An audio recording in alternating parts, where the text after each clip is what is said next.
সোহা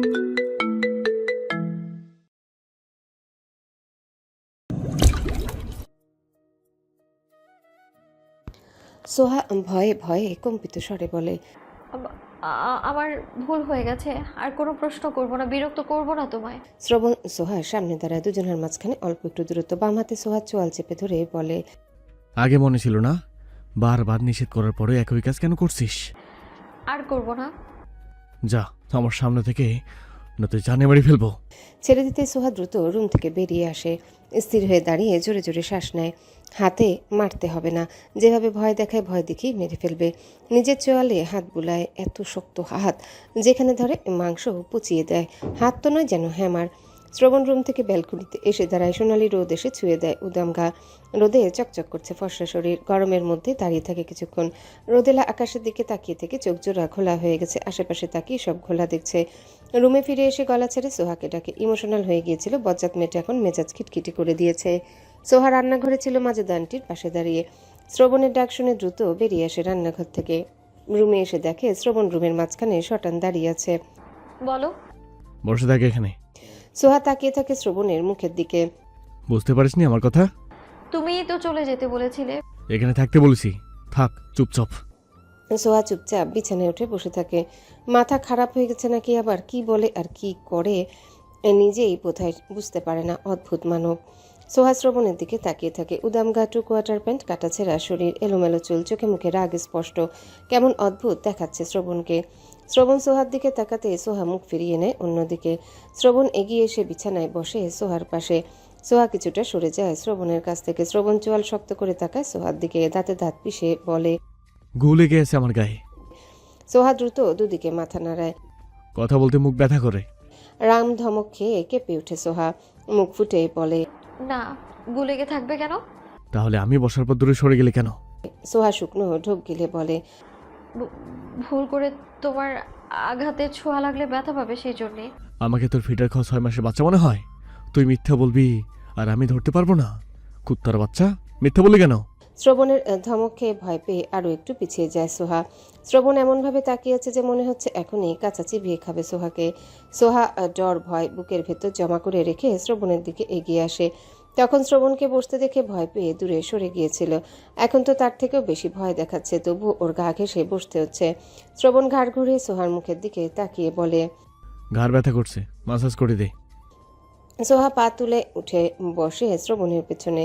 সাবধানে আলতো হাতে ম্যাসেজ করতে শুরু করে সোহা। ডান কাঁধে ছিলে দগদগে হয়ে আছে। হ্যাঁ, গলা টিপে মেরে ফেল, শান্তিতে থাকতে পারবি। দ্রুত গলা থেকে হাত সরিয়ে নেয় সোহা। ও তো ভেবেছিল ও গলাও ম্যাসেজ করতে হবে, সেজন্যই তো গলা টিপে দিচ্ছিল। মাঝখানে 2 দিন পেরিয়ে গেছে। শ্রবণ আজকে গেছে হসপিটালে, ডাক্তার দেখাবে আর হাতের ব্যান্ডেজ খুলবে। শ্রবণের সঙ্গে হাসানও গেছে হসপিটালে। চৌধুরী বাড়ির কেউ এখনও জানেই না শ্রবণ অ্যাক্সিডেন্ট করেছিল। সামাদ চৌধুরীর সঙ্গে রোজ কথা হয় ফোনে, তবে গত কয়েকদিন দেখা করেনি শ্রবণ। সামাদ চৌধুরী তো ফ্ল্যাটে আসেন না। শ্রবণকে দেখার ইচ্ছে হলে কল করতেন। শ্রবণ নিজেই চৌধুরী বাড়িতে গিয়ে দেখা করে আসতো, কিন্তু বিয়ের পর থেকে শ্রবণ চৌধুরী বাড়িতে আর যায় না। এমনিতেও রোজ ভিডিও কলে তো কথাই হয় দাদার সঙ্গে। ডাক্তার দেখে ফ্ল্যাটে ফিরতে ফিরতে দুপুর হয়ে যায় শ্রবণের। বন্ধুদের সঙ্গে দেখা হয়েছিল, ওদের সঙ্গে কথা বলতে বলতে দেরি হয়ে গেল। রুমে এসে দেখে সোহা ওদের দুজনের জামা কাপড় ভাঁজ করে কাবার্ডে তুলে রাখছে। বিছানায় বসে শার্টের বোতাম খুলতে শুরু করে শ্রবণ। সোহা কাপড় চোপড় সব ভাঁজ করে রেখে এগিয়ে আসে শ্রবণের কাছে। শ্রবণের ডান হাতের দিকে তাকিয়ে ওর গায়ে কাঁটা দিয়ে ওঠে। শরীর ঝাঁকি দিয়ে চোখ বন্ধ করে নেয়। মনে হচ্ছে হাতের এক পাশ থেকে চামড়ার মাংস উঠে গেছে। আবারও চোখ মেলে তাকিয়ে পুনরায় শিওরে ওঠে। ওর হাত এমন হলে ও তো কাঁদতে কাঁদতেই মরে যেত। ডক্টর কি বলেছে? শ্রবণ সোহার মুখের দিকে তাকায়, রসকসীন গলায় বলে, বলেছি তুই খুব শীঘ্রই বিধবা হয়ে যাবি, তারপর নতুন জামাই পাবি। শ্রবণের কথা শুনে মুখ কালো করে ওর সামনে থেকে সরে যায় সোহা। মনে মনে বেশ কয়েকটা বকা দেয় শ্রবণকে। বচ্চার ছেলে, মুখ দিয়ে কখনো ভালো কথা বের হয় না। ঠান্ডা পানি নিয়ে আয়। 2 মিনিটের মধ্যেই লেবুর শরবত নিয়ে আসে সোহা। শ্রবণ পুরো 2 গ্লাস শরবত পান করে। বসা থেকে উঠে কাবার্ড এলোমেলো করে 2 কোয়ার্টার প্যান্ট বের করে একটা। সোহা তাকিয়ে তাকিয়ে দেখে ওর কাজ কারবার। একটা মানুষ কতটা খচ্চর হলে এভাবে ইচ্ছে করে কাপড় এলোমেলো করে সোহার জানা নেই। হসপিটালে যাওয়ার আগে একবার এলোমেলো করে রেখে গিয়েছিল, এখন আবার এসে করলো। প্যান্ট চেঞ্জ করে ফ্লোরে ছড়িয়ে রাখে সব। বেল্ট এক জায়গায়, প্যান্ট আরেক জায়গায়, আর টাওয়েল আরেক জায়গায়। সোহা সব তুলে জায়গা মতো রেখে দেয়। শ্রবণের দিকে তাকিয়ে বলে, খাবে না? শ্বশুর বাড়িতে গিয়েছিলাম, পেট ভরে খাইতে দিয়েছে, আর খেতে হবে। খাবার বাড়ছি, আসো। সোহা বেরিয়ে যায় রুম থেকে। শ্রবণ শীষ বাজাতে বাজাতে ওর পেছন পেছন বের হয় রুম থেকে। সোহা খাবার বেড়ে দিয়ে নিজেও খেতে বসে। শ্রবণ খেতে খেতে নাক মুখ কুচকে বলে, এই বাল ছাল রাতে খেতে পারবো না আমি। রাতে অন্য কিছু রান্না করবি। আমি রান্না করব? না ম্যাডাম, আমি রান্না করে আপনাকে খাওয়াবো। সোহা মুখ কাচুমাচু করে বলে, কি খাবে? বিরিয়ানি? হ্যাঁ। সন্ধ্যার পর বিরিয়ানি রান্না সব উপকরণ গুছিয়ে নেয় সোহা। রান্না ভালো না হলে শ্রবণ ওকেই খাবে, এতে কোনো সন্দেহ নেই। গত কয়েকদিন ধরে ফ্ল্যাট থেকে এই ছেলের মেজাজ আরো খিটখিটে হয়ে গেছে। পান থেকে চুন খসতে দেরি, কিন্তু এই ছেলের তর্জন গর্জন করতে দেরি হয় না। সোহা, কফি দিয়ে যা। নিয়ে আসছি। কফি বানানোর জন্য পানি গরম হতে দিয়ে কফির মগ, চিনি আর কফির কৌটা নিয়ে আসে। কফি বানিয়ে শ্রবণকে দিয়ে এসে বিরিয়ানি রান্না করার জন্য চুলায় হাঁড়ি বসিয়ে দেয়। মাংস কষানোর জন্য হাঁড়িতে তেল দিয়ে পেঁয়াজ কুচি, কাঁচামরিচ কুচি, আদা রসুন বাটা দিয়ে নাড়াচাড়া করতে থাকে। হঠাৎই হাঁড়ি থেকে একটা মরিচের বিচি ছিটকে এসে সোহার চোখের মধ্যে ঢুকে যায়। বিকট শব্দে চিৎকার করে ওঠে সোহা। কফির মগ রেখে সোফা ছেড়ে উঠে দৌড়ে রান্নাঘরে আসে। শ্রবণ আতঙ্কিত হয়ে বলে, কি হয়েছে? চিৎকার করছিস কেন এভাবে?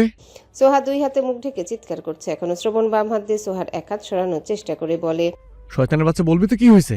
এমন করছিস কেন? মরিচের বিচি ঢুকে গেছে চোখের ভিতর। কিভাবে ঢুকলো? হাঁড়ি থেকে ছিটকে এসে চোখের মধ্যে ঢুকে গেছে। দেখি হাত ছড়া। চুলা বন্ধ করো, পড়ে গেলে সব। শ্রবণ চুলা বন্ধ করতে গিয়ে বলে, এটা কিভাবে বন্ধ করে? হাঁড়ি নামাও তাহলে। শ্রবণ চুলা থেকে হাঁড়ি নামিয়ে রাখে। চুলা কিভাবে বন্ধ করে চালু করে এটাই জানে না এখনো। জোর করে সোহার হাত সরিয়ে দেয় মুখের সামনে থেকে। চুপ করে দাঁড়া, এভাবে ডললে বের হবে। জ্বলছে। বের করতে দে। তাকা আমার দিকে। চোখের ভেতর মরিচের বিচি ঢুকিয়েছে, কিভাবে তাকাবে চোখ মেলে? শ্রবণ সোহার মুখ তুলে ধরে নিজের মুখের দিকে। সোহা বিরিয়ানি। ভুল করে শ্রবণের ডান হাত চেপে ধরে। শ্রবণ চেঁচিয়ে উঠে বলে, আহ, কুত্তার বাচ্চা, হাত ছড়া। সোহা দ্রুত হাত সরিয়ে নেয়। শ্রবণ নিজের হাতের দিকে তাকায়। মরা চামড়া ফেটে রক্ত বেরিয়ে এসেছে। স্থির হয়ে দাঁড়া আর তাকা আমার দিকে। অনেক চেষ্টার পর মরিচের বিচি বের করতে সক্ষম হয় শ্রবণ। চোখে পানি দিয়ে বেশি করে। সোহা চোখ ডলতে ডলতে সিঙ্কের কাছে এসে দাঁড়ায়। দুই হাতে পানি নিয়ে চোখে মুখে পানি দিতে শুরু করে। গরম তেল থেকে মরিচের বিচি এসে ঢুকে গেছে। এত সহজেই জ্বালা কমবে নাকি? শ্রবণ হাড়ির দিকে তাকিয়ে বলে, সামান্য রান্না তাও করতে পারে না, চোখের মধ্যে মরিচের বিচি ঢুকিয়ে নিয়ে লাফায়। সোহার বলতে ইচ্ছে করলো, তুমি তো সামান্য চুলাও বন্ধ করতে পারো না, আবার এসেছো আরেকজন হাত দোষ ধরতে। কিন্তু বলার মতো সাহস সোহার নেই, তাই মনের কথা মনের মধ্যেই রেখে দেয়। রান্না করতে হবে না, এসব গুছিয়ে নিয়ে রাখ, অনলাইনে অর্ডার দিচ্ছি। সোহা ঘাড় ঘুরিয়ে শ্রবণের দিকে তাকিয়ে বলে, রান্না করতে পারবো আমি, অর্ডার করতে হবে না। শ্রবণ আর কিছু না বলে রান্নাঘর থেকে বেরিয়ে এসে দৌড়ে এসে এখন ব্যথা পাচ্ছে পায়ের আর পিঠের আঘাতে। চোখের জ্বালা কমলে চুলার সামনে এসে দাঁড়ায়। হাড়ির দিকে তাকিয়ে মুচকি হাসে। এগিয়ে এসে ড্রয়িং রুমে উকি দেয় শ্রবণ। কফির মগে চুমুক দিতে দিতে টিভির দিকে তাকিয়ে আছে। কপাল ভ্রু কুচকে রেখেছে। বিরিয়ানি খেয়ে ওষুধ খেয়ে বিছানায় উপুর হয়ে শুয়ে পড়ে শ্রবণ। সোহাকে বলে মলম লাগিয়ে দেওয়ার জন্যে। সোহা ড্রেসিং টেবিলের ওপর থেকে মলম নিয়ে আসে, বসে শ্রবণের পাশে। মলম মালিশ করতে চেঁচিয়ে উঠে শ্রবণ। গালি দিয়ে বলে, ডাইনির বাচ্চা, মলমের বদলে মরিচের গুঁড়ো লাগিয়ে দিচ্ছিস নাকি? জ্বলছে কেন এত? মলমই তো লাগাচ্ছি। বলতে বলতে মলমের দিকে তাকায় সোহা। মুহূর্তে চোখ জোড়া অস্বাভাবিক বড় বড় হয়ে যায়। শুকনো ঢোক গিলে জিভ কামড় দেয়। মলমের বদলে টুথপেস্ট লাগিয়ে দিয়েছে। মলম হলে এত জ্বলছে কেন? দেখি দেখি কোন মলম লাগিয়েছিস। মাথা তুলে সোহার দিকে তাকিয়ে হাত বাড়ায়। সোহা শ্রবণের হাতে মলম দেয় না, দেবে কোথা থেকে? ওটা তো মলমই না, টুথপেস্ট। কি হলো? দে মলম। তুই নিশ্চয়ই মলমের সঙ্গে মরিচ বাটা লাগিয়েছিস, নালে এত জ্বলতো না। ভয়ে ভয়ে টুথপেস্ট শ্রবণের হাতে দেয় সোহা। শ্রবণ মলমের নাম দেখে আর মলমের সাইজ দেখে শান্ত দৃষ্টিতে তাকায় সোহার দিকে। দাঁতে দাঁত পিষে বলে, এটা মলম? ওরে কুত্তার ছাও, এটা মলম? ওরে কুত্তার ছাও, এটা মলম? শেষের ধমক খেয়ে কেঁপে ওঠে সোহা। শ্রবণের চাহনি দেখে ভয় পেয়ে লাফিয়ে নেমে যায় বিছানা ছেড়ে। শ্রবণ কটমট করে বলে, এটা কোন অ্যাঙ্গেল থেকে তোর মলম মনে হলো? সোহা শুকনো ঠোক গিলে গলা শুকিয়ে কাঠ হয়ে গেছে। তোতলে বলে, আমি খেয়াল করিনি। কেন খেয়াল করিসনি? মন কোথায় থাকে? কুত্তার বাচ্চা, কোন বেটাকে ভাবছিলি মনে মনে? শ্রবণকে আরো রেগে যেতে দেখে বলে, কাউকে ভাবিনি। মলম আর টুথপেস্ট একসঙ্গে ছিল তাই বুঝতে পারিনি। এই ডানির বাচ্চা, পড়াশোনা করিসনি কেন? নাকি স্কুল কলেজে ছেলেদের দেখতে আর নিজেকে দেখাতে গিয়েছিলি শুধু? চোখ কোথায় ছিল? পড়তে না হয় পারিস না, কিন্তু চোখে তো একটা অনুমান আছে নাকি? সাইজ দেখলে তো বোঝা যায় একটা মলমের সাইজ এত বড় হয়। তুই নিজের জামাইকে চিনিস না? সামান্য একটা মলমকে চিনিস না, তাহলে চিনিসটা কি? ভুল হয়ে গেছে, আর হবে না। এরপর আমার জ্বর হলে তুই জ্বরের ওষুধ না খেয়ে বিষ খাইয়ে দিবি। সোহা চুপ করে থাকে। মলম আর টুথপেস্ট গুলিয়ে ফেলেছে, তাই বলে ওষুধ আর বিষের পার্থক্য বুঝবে না নাকি? আর বিষ আসবে কোথা থেকে? ওখানে দাঁড়িয়ে দাঁড়িয়ে আমার চেহারা না দেখে টিস্যু নিয়ে আয়। পেস্ট তোল পিঠ থেকে, জ্বলছে তো? সোহা দ্রুত টিস্যু পেপার হাতে নিয়ে শ্রবণের পাশে বসে ভয়ে বহে। ওর উপর এখন থাবানা বসালেই হয়। উফ। ভয় পেয়ে হাত সরিয়ে নেয় সোহা। ঘাড় কাত করে শ্রবণের মুখের দিকে তাকিয়ে বলে। কি হয়েছে? শ্রবণ খেকি দিয়ে বলে। দেখিস না কি হয়েছে? পেস্ট লেগে গেছে পিঠে, ব্যথা পাচ্ছি। টাওলা ভেজে নিয়ে আয়, সেটা দিয়েই টোল। সোহা বিছানা ছেড়ে নেমে দাঁড়ায়। শ্রবণ নিজেও শোয়া থেকে উঠে বসে টুথপেস্ট এগিয়ে দিয়ে বলে। এটা ওয়াশরুমে রেখে আয়, নয়তো দেখা যাবে আবার এটা লাগিয়ে দিয়েছিস। সোহা টুথপেস্টটা ওয়াশরুমে রেখে টাওয়েলটা ভিজিয়ে নিয়ে আসে। শ্রবণ দাঁড়িয়ে আছে এখন। সোহা আস্তে আস্তে যত্ন নিয়ে শ্রবণের পিঠ থেকে টুথপেস্ট তুলে দেয়। শ্রবণ নিজে মলম হাতে নিয়ে সোহার হাতে ধরিয়ে দেয়। দাঁতে দাঁত পিষে বলে। পরের বার এমন কোনো ভুল করলে তোকে কাঁচা চিবিয়ে খাবো আমি। সোহা কিছু না বলে মলম লাগিয়ে দিতে শুরু করে। সামনে দাঁড়িয়ে যখন হাতে লাগাতে শুরু করে তখন শ্রবণ পলকহীন তাকিয়ে থাকে সোহার মুখের দিকে। সোহার মুখটা মলিন হয়ে আছে। সামনের ছোট ছোট চুলগুলো সোহাকে বিরক্ত করছে বারবার। যতবার কানের পেছনে গুজে দিচ্ছে ততবার সিল্কি চুলগুলো বেরিয়ে আসছে। সোহার মনোযোগ মলম লাগানোতেই। খুবই ধীরে ধীরে যত্ন নিয়ে মলম লাগাচ্ছে যেন শ্রবণের ব্যথা না লাগে। হাতে লাগানো শেষ হতেই পায়ের কাছে বসে পায়ে লাগাতে শুরু করে। মাথা নিচু করতেই বারবার চুলগুলো বেরিয়ে যাচ্ছে। চুলের বাঁধন ঢিলে ঢালা হয়ে গেছে, সেজন্য বারবার বেরিয়ে আসছে। মলম লাগানো শেষ করে উপরের দিকে মুখ তুলে তাকিয়ে দেখে শ্রবণ তাকিয়ে আছে একভাবে।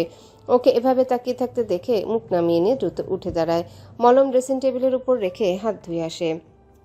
চুলগুলো ব্রাশ করে টাইট করে বেঁধে নেয়। এই এলোমেলো খোলা চুলের কারণে একদিন বকা খেয়েছিল শ্রবণের কাছে। ওর চুলের উপর মহাবিরক্ত হয়েছিল শ্রবণ। সেদিন সোহা রেগে নিজের চুল নিজেই কেটে ফেলতে নিয়েছিল। শ্রবণের আরেক ধমককে কাছে রেখে দিয়েছিল। শ্রবণ ধমক দিয়ে বলেছিল একটা চুল কাটলে বা ছোট করলে সে সোহাকেই কেটে পিস পিস করবে। সোহা মনে মনে সেদিন শ্রবণকে অনেকগুলো বকা দিয়েছিল। চুলের জন্য রাগ দেখাবে, আবার কাটতেও দেবে না। লাইট অফ করে শুয়ে পড়ে শ্রবণের পাশে। ও শুতেই শ্রবণ ওর গায়ের উপর ডান পা হাত তুলে দেয়। সোহা আলতো হাতে শ্রবণের চুলে হাত বুলিয়ে দিতে শুরু করে। পেরিয়ে গেছে অনেকগুলো দিন। শ্রবণ এখন পুরোপুরি সুস্থ। ক্ষত শুকিয়ে গেছে কিন্তু দাগগুলো এখন স্পষ্ট হয়ে আছে। দাগ মিশতে সময় লাগবে। কলিং বেল বেজে ওঠে। সোহা শ্রবণ একে অপরের মুখের দিকে তাকায়। কে আসলো এখন? আবার বেল বেজে উঠতে শ্রবণ গালি দিতে দিতে বিছানা ছেড়ে নেমে দরজার দিকে এগিয়ে যায়। কলিং বেলের শব্দের কাছে অনেক বিরক্তিকর লাগে। শুধু কলিং বেলের শব্দ না, সব ধরনের উচ্চ আওয়াজ ওর বিরক্ত লাগে। দরজা খুলে দেখে দরজার বাইরে স্পর্শ দাঁড়িয়েছে। স্পর্শের চোখ মুখ কেমন যেন হয়ে আছে। দেখে মনে হচ্ছে অসুখ। কেমন আছো ভাইয়া? ভালো, তুমি? আলহামদুলিল্লাহ। শ্রবণ পথ ছেড়ে দাঁড়িয়ে বলে। ভেতরে আসো। স্পর্শ ইতস্তত করে ভেতরে প্রবেশ করে। আজকে প্রথম বড় ভাইয়ের ফ্ল্যাটে আসলো। শ্রবণ ছোট ভাইয়ের মুখের দিকে তাকিয়ে বলে। তুমি কি অসুস্থ? চোখ মুখ এমন দেখাচ্ছ কেন? বলতে বলতে স্পর্শের কপালে হাত রাখে। চমকে উঠে শ্রবণ। জ্বরে স্পর্শের গা পুড়ে যাচ্ছে। বিস্ময় নিয়ে বলে। এত জ্বর? এখনো স্বাভাবিক আছো কিভাবে? ঠিক আছে আমি। বসো এখানে। সোফায় বসানোর চেষ্টা করে শ্রবণ। স্পর্শ দাঁড়িয়ে থাকে। ওর যত জ্বরই হোক শ্রবণের মতো দিশেহারা হয় না। নিজের কন্ট্রোলেই থাকে। বড় ভাইয়ের মুখের দিকে তাকিয়ে বলে। ভাইয়া তোমাকে দেখতে ইচ্ছে করছিল, তাই দেখতে এসেছি। চলে যাব এখনই। কোথায় যাবে তুমি? কোথাও যেতে হবে না। ডাক্তার দেখেছো? ওষুধ খেয়েছো? ফেরার পথে ডাক্তার দেখিয়ে ঔষধ নিয়ে যাব।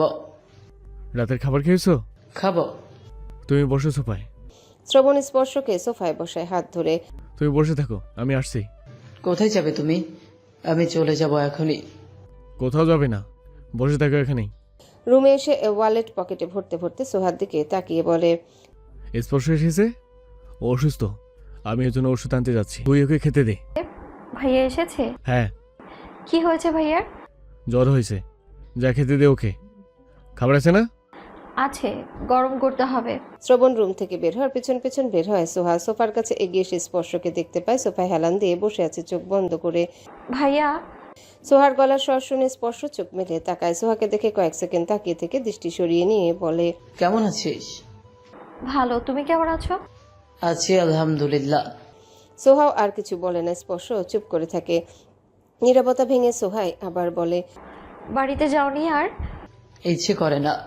শ্রবণ পিছনে ফিরে দাঁড়িয়ে আছে দুজনের দিকে তাকিয়ে। কিছুক্ষণ দুজনের দিকে তাকিয়ে থেকে বেরিয়ে যায় ফ্ল্যাট থেকে। সোহা আর কিছু না বলে রান্নাঘরের দিকে এগিয়ে যায় স্পর্শের জন্য খাবার রেডি করতে। রাতের খাবার খেয়ে সব ফ্রিজে তুলে রেখেছিল। ঠান্ডা হয়ে গেছে বোধহয় এতক্ষণে। স্পর্শ চোখ বন্ধ করে সোফায় হেলান দিয়ে বসে থাকে। আজকের বিকেলে হুট করেই জ্বর এসেছে। হোস্টেলে ছিল, ভালো লাগছিল না। কি করবে সেটাও বুঝতে পারছিল না। হঠাৎ করে আবার বড় ভাইকে দেখার ইচ্ছে জাগে। তাই কোনো কিছু না ভেবে চলে এসেছে দেখার জন্যে।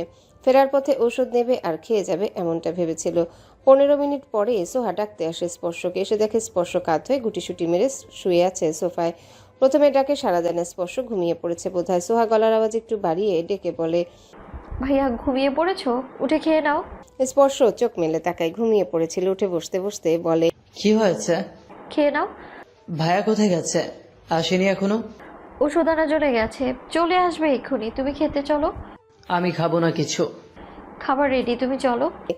সোহা জোরাজুরি শুরু করে স্পর্শকে খাওয়ার জন্যে। ওর সঙ্গে না পেরে খাওয়ার জন্য উঠে দাঁড়ায় স্পর্শ। মাথায় একটা চক্কর মারে। কিয়ৎক্ষণ চুপচাপ দাঁড়িয়ে থেকে সোহার পেছন পেছন এসে চেয়ার টেনে বসে। ওর সামনে ডিম দিয়ে ভাজা ব্রেড আর স্যুপের বাটি এগিয়ে দেয় সোহা। স্যুপ থেকে সুন্দর ঘ্রাণ ভেসে আসছে। স্পর্শ অবাক হয়ে সোহার দিকে তাকিয়ে বলে, এসব এখন তুই করলি? মাথা নাড়ে সোহা। স্পর্শ আরো অবাক হয়ে বলে, তুই রান্না করতে পারিস? হ্যাঁ শিখেছি, খাও তুমি। স্পর্শ আগে টমেটো সস দিয়ে ব্রেড খায় দুটো। স্যুপ খেতে গিয়ে অনুভব করে স্যুপটা অনেক ভালো বানিয়েছে সোহা। তুই তো অনেক ভালো স্যুপ বানাস সোহা। ভালো লেগেছে তোমার কাছে? হ্যাঁ, অনেক ভালো হয়েছে। স্পর্শ আর কথা না বাড়িয়ে চুপচাপ খেতে থাকে। সেই সকালে একটা নান রুটি খেয়েছিল, সঙ্গে দুটো ডিম। তারপর সারাদিন আর কিছু খায়নি। খিদে পেলেও খাওয়ার ইচ্ছে জাগেনি। শ্রবণ ফিরে আসে ফ্ল্যাটে। স্পর্শের খাওয়া শেষ হয়নি, এখন ওর খাওয়া শেষ হওয়ার অপেক্ষা করে শ্রবণ। সোহাকে বলে গিয়ে শুয়ে পড়তে। সোহা চুপচাপ রুমের দিকে এগিয়ে যায়। স্পর্শের খাওয়া শেষ হলে শ্রবণ নিজেই একটা একটা করে ওষুধ খুলে ওর হাতে দেয় খাওয়ার জন্যে। স্পর্শ কিছুক্ষণ বড় ভাইয়ের মুখের দিকে তাকিয়ে থেকে ওষুধগুলো খায়। শ্রবণ বাকি ওষুধগুলো প্যাকেটের ভিতরে ভরতে ভরতে বলে, বিশ্রাম নাও, জ্বর কমে যাবে কিছুক্ষণের মধ্যেই।